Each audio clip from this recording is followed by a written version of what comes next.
ចុចមកឆ្វេងមួយទៅ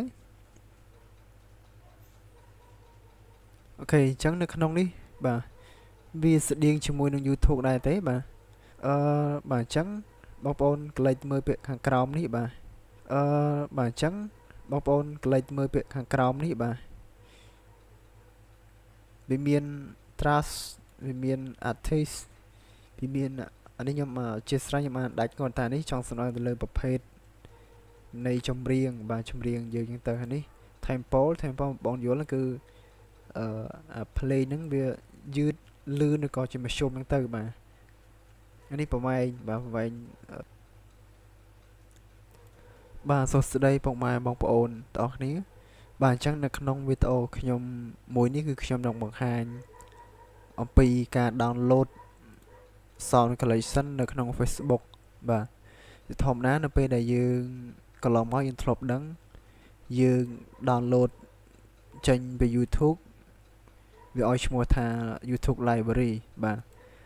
សម្រាប់ Facebook ក៏វាមានជា audio ឬក៏សំឡេងវាដែរបាទបងប្អូនឃើញនៅក្នុងនេះគឺ YouTube Library នេះបាទអញ្ចឹងនៅក្នុងនេះយើងមានប្រភេទជា music មាន sound effect អីចឹងទៅបាទ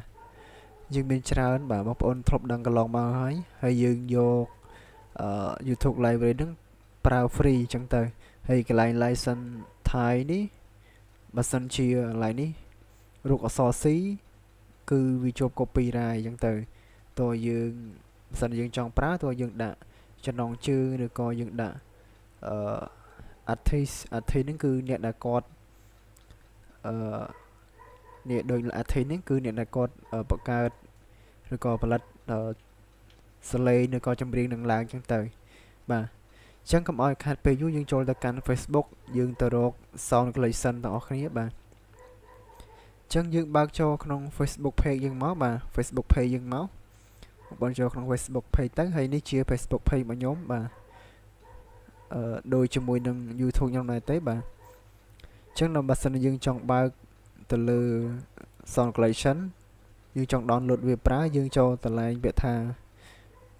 Meta Business Suite បាទចូលឡើងនឹងមកបាទតោះមកបងប្អូនចុចពាក្យថា All Tools បាទក្នុងនេះវាមានច្រើនបាទមានច្រើនfunction បាទតែដែលខ្ញុំចង់បង្ហាញបងប្អូនគឺកន្លែង sound collection នេះបាទរូបសញ្ញាតន្ត្រីនេះអញ្ចឹងមានពាក្យថា sound collection ហើយកន្លែងនេះបើសិនយើងចុចចូលទៅវា load ទៅ tab ផ្សេងហើយបាទអញ្ចឹងខ្ញុំសាកចុចមកបាទចុចមកឆ្វេងមួយទៅអូខេអញ្ចឹងនៅក្នុងនេះបាទវាស្តៀងជាមួយនឹង YouTube ដែរទេបាទនៅក្នុងនេះ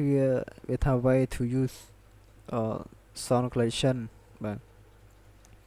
អញ្ចឹងយើងអាចក្នុងនេះសិតជា artist អ្នកដែលគាត់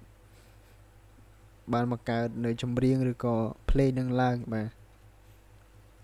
ហើយបងប្អូនកុំភ្លេចមើលខាងលើផងខាងលើនេះគឺ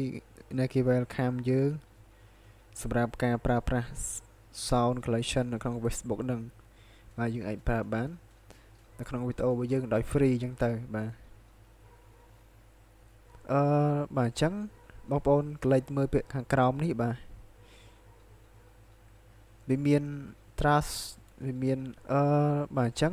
បងប្អូនក្លេចមើលពាក្យខាងក្រោមនេះបាទវាមាន trust វាមាន artist វាមានអានេះខ្ញុំជាស្រ័យខ្ញុំបានដាច់គាត់ថានេះចង់សំដៅទៅលើប្រភេទនៃចម្រៀងបាទចម្រៀងយើងហ្នឹងទៅនេះ tempo បងប្អូនយល់គឺplay ហ្នឹងវាយឺតលឿនឬក៏ជាមធ្យមហ្នឹងទៅបាទអានេះប្រវែងបាទប្រវែងចម្រៀងហ្នឹងបាទឬក៏ចម្រៀងដែលយើងអាចប្រើបាន free អញ្ចឹងទៅហើយបើសិនជាបងប្អូនចង់ download ក៏ចុចសញ្ញា download ទៅបាទ download នេះទៅយើងអាច download បានហើយប៉ុន្តែមុនយើង download យើងទៅមើលពាក្យថាឡើងសញ្ញាឧទាននេះបាទឧទានហ្នឹងគេ alert យើងបាទអញ្ចឹងបងប្អូនអាចមើលក្នុងនេះវាថា share this title artist and link with friend or display information in project that you create with this sound បាទ remember you use sound regulation usage only YouTube sorry only Facebook Instagram all other technology from Meta ចឹងក្នុងខ្ញុំសង្ខេបខ្លីមកវិញគឺយើងអាចប្រើប្រាស់បានដោយ free ប៉ុន្តែយើងត្រូវshare title title ក្នុងសំដៅទៅលើនេះបាទចំណងជើងចម្រៀងហ្នឹងបាទឈ្មោះអីទៅបាទ artist នេះបាទឈ្មោះគាត់នេះបាទ Tony Das Idis បាទហើយយើងអាចប្រើបាននៅក្នុងដូចជា Facebook បាទ Instagram ឬក៏បណ្ដាញសង្គមផ្សេងទៀតដែលបានបង្កើតចេញពី Meta បាទគឺក្រុមហ៊ុន Meta ហ្នឹងបាទអញ្ចឹងយើងអាចប្រើបាន